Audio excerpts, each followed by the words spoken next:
Welcome everyone to Gamer Melt. Today, Sony's revised PS5 could be worse, Intel royally screwed up, Ryzen owners won't be happy about this, and AMD's Ryzen 3D is coming when?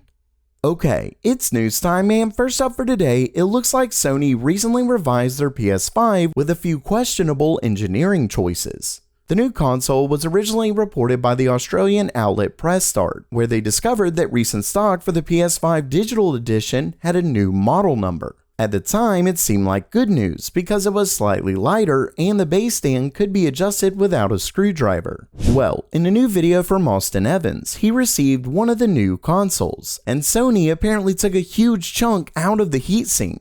That, and they made some changes to the fan along with a few other things. Now, the big part of the video was when he showed that the temps were clearly higher on the new console. The issue is that he did take them from the exhaust, which may mean it was simply dissipating more heat. With that said, Austin did make a reply to that possibility to say that it couldn't with such a big difference in the heatsink, but I'm not sure. It could be that the fan is more efficient or runs at a higher RPM, though it was apparently quieter, and I will say that definitely is a big difference in the heatsink. Ultimately, I don't think we can really say for sure either way, but it will be interesting to see more tests moving forward. But first, if you're looking for a top-of-the-line custom gaming PC that's hand-built by a professional, look no further than today's sponsor, Digital Storm. The veteran PC builders with over 20 years of experience, and it shows. From the emails they send documenting each stage of the build process to the seriously impressive packaging, Digital Storm knows what they're doing. Plus, they offer a ton of options for every enthusiast, from custom water cooling to even sleeved cables, and it's basically just plug and play. Digital Storm installs everything you need and tests it all out before shipping. Oh, and every build comes with lifetime support, 1-year parts warranty, and 3 years labor. So take the guesswork out of PC building by visiting the link in the description below. Next up for today, it looks like Intel is really screwing things up, and it's actually helping both AMD and Nvidia.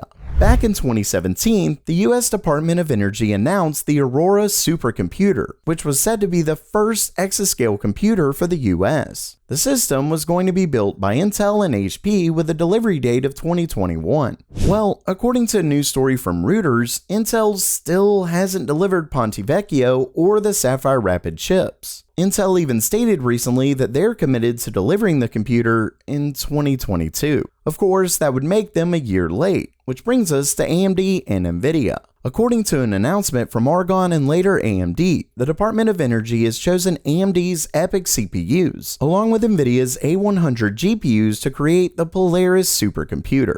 Now, Polaris is apparently set to perform quite a bit slower than Aurora at 44 petaflops of double precision compute. The difference is that it's scheduled to be delivered and installed this August, so like within a day.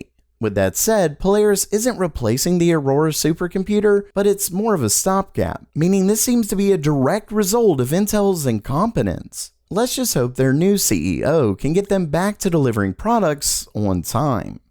Next up, if you've been following the channel, you know that Microsoft has been all over the place when it comes to supported hardware for their upcoming Windows 11 OS. First, they had 2 different categories for support. Then it shrunk to just one, and that one meant 1st gen Ryzen and 7th gen Intel CPUs weren't supported. And that was a bit confusing for some users given the Windows Insider build worked on older hardware, but Microsoft of course meant for the actual release. Well, they've since announced multiple confusing and infuriating updates, so I thought I'd go over them to clear things up. First, they added support for a few 7th gen Intel CPUs. Unfortunately, they aren't really mainstream parts, like there is no 7700K.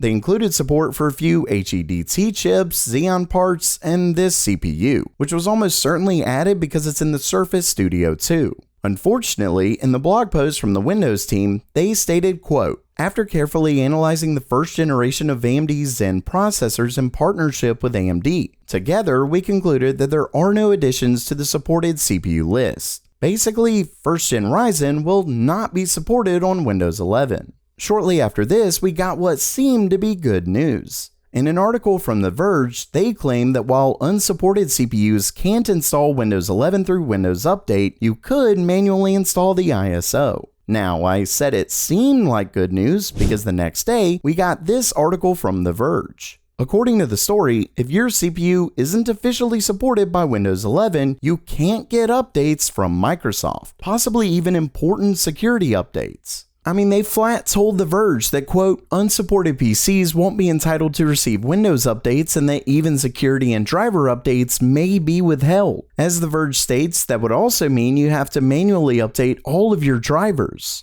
As far as security updates, you could potentially install newer ISOs, but this can't be good for security. Basically, while you can technically install Windows 11 on unsupported devices, Microsoft is clearly trying to make it something you don't want to do. And lastly for today, we're finally getting more information on AMD's upcoming Ryzen 3D CPUs. According to a new tweet from known leaker Greymon55, AMD's 3D packaging parts arrived in China last week, and that Zen 3D could be available by Christmas. Remember when AMD first announced Zen 3D, they claimed that the parts would begin mass production at the end of the year. The issue is that Intel is set to release their next-gen parts late this year. Maybe AMD thought they'd be forced to delay it given 11th gens seemed to be delayed. But with Intel recently giving out more details for their upcoming Alder Lake architecture, that doesn't look to be changing. Not only that, but Red Gaming Tech claims to have heard that AMD is in fact targeting a Q4 release. Basically, AMD could in fact be releasing their new parts this year. Time, as always, will tell.